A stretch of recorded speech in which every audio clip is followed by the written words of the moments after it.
ভোগের জন্য প্রথমে আমি সুজিটাকে ভালো করে ভেজে নেব। ভোগের জন্য লুচি করব, তার জন্য আমি কিছুটা ময়দা মেখে নেব। কড়া গরম হয়ে গেছে, কড়ার মধ্যে দিয়ে দেবো ঘি। ঘি গরম হয়ে গেছে, এবার আমি লুচিগুলোকে ভেজে নেব। এবার আমি ভেজে নেব 5 রকম ভাজা।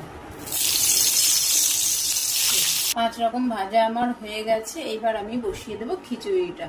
তেলের মধ্যে দিয়ে দেবো কাঁচা লঙ্কা। খিচুড়ি ভোগটা হয়ে গেছে, এইবার আমি ওপর থেকে ঘি দিয়ে এটাকে নামিয়ে নেব। আজকে জন্মাষ্টমী উপলক্ষে আমি কিছু মানুষকে নিজের হাতে খিচুড়ি আর পাঁচমিশালি তরকারি রান্না করে খাওয়াবো। তার জন্য চলো রান্নাটা করা যাক। করব পাঁচমিশালি সবজি আর খিচুড়ি। তার জন্য সবজিগুলোকে কেটে ধুয়ে নিয়েছি। এবার চলো বসানো যাক।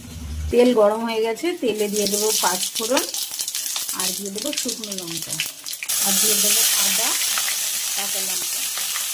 এবার আমি সবজিগুলো দিয়ে ভালো করে ভেজে নেব।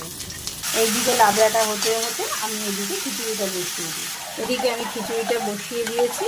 খিচুড়িটা আমার হয়ে গেছে। এবার চলো খিচুড়িগুলো বাড়া যাক। এবার চলো খাবারগুলো বেড়ে নেওয়া যাক। খিচুড়ি দেওয়া হয়ে গেছে, এবার সবগুলোকে আমি তরকারি দিয়ে দেবো। এবার সবগুলো আমি এইভাবে প্যাক করে নেব। এগুলো আমার প্যাক করা হয়ে গেছে, এবার ক্যারি ব্যাগে ঢুকিয়ে নেব।